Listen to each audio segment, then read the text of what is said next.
While many idealize the pastoral simplicity of life in the Dark Ages, it was also a time of deep confusion, and daily life was full of terrifying risks to a person's livelihood.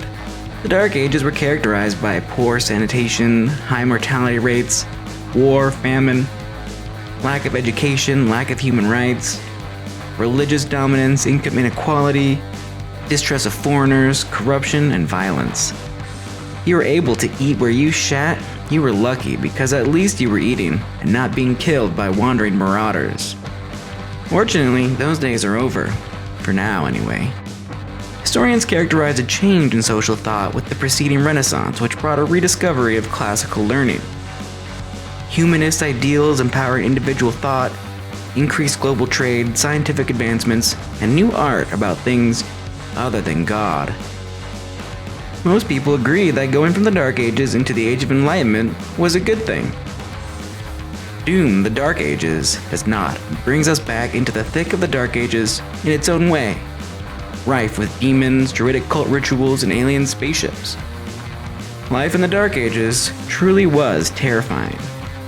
Doom the Dark Ages is a prologue to 2016's Doom remake and Doom Eternal, and it somewhat serves as an origin story for the Slayer, at least as much story as you can expect from a Doom game. The Slayer begins as an enslaved servant for the Maker, a race of alien celestial beings who harvest energy from Argent D'Nur. The Maker have a mostly benevolent relationship with the humans, known as the Sentinels, who inhabit Argent D'Nur and view the Maker as gods.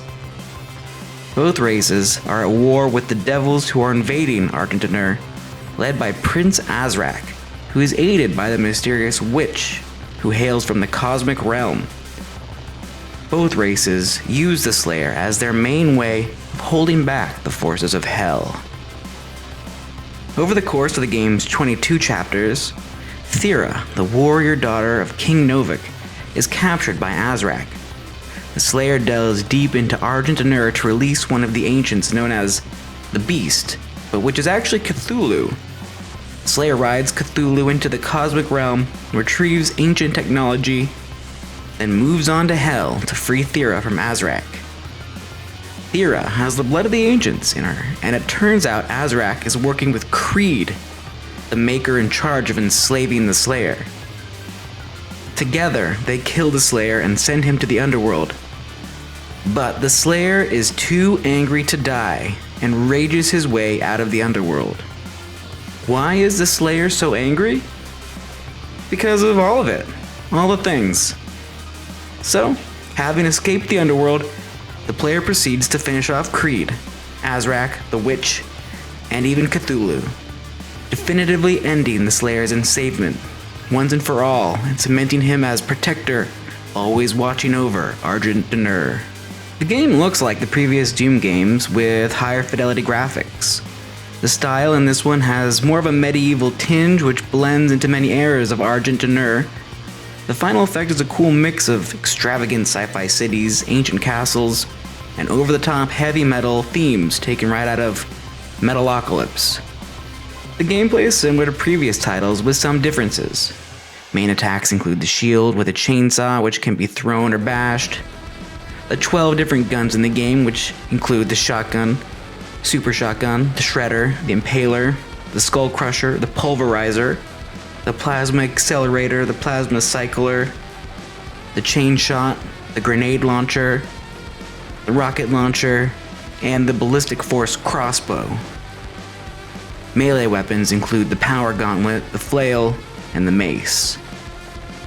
All the weapons are fun to use. I was partial to the chain shot for most of the game, but the impaler grew on me by the end. As in previous games, you can expect to mow down hordes of demons, celestials, and anything else that stands in your way.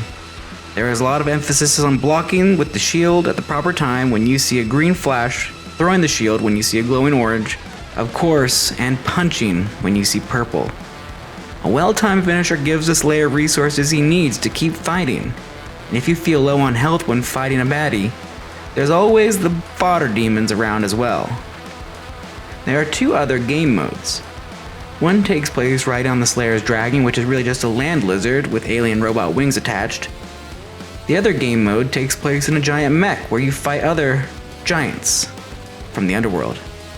The other game modes are fine, but they kind of change the normal pacing of the game, especially the flying levels. I found the flying levels kind of annoying, as the gameplay is totally different and the maps are somewhat confusing.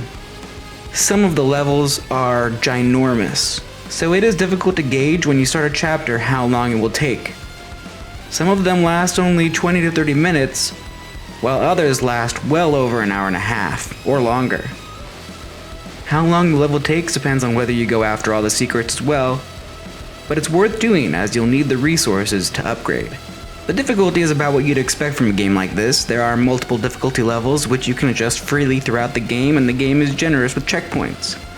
Honestly, once you get into the rhythm, it's really a relaxing game to play, as long as you don't mind dying every once in a while. Doom: The Dark Ages has owned everything that was good in the previous titles and added a lot of new ideas to the Doom universe as well, which still feel like they fit right in. The addictive gameplay and epic story means that though the game only takes 21 hours to complete, there is plenty of replayability. I also love that I got to both ride and fight Cthulhu.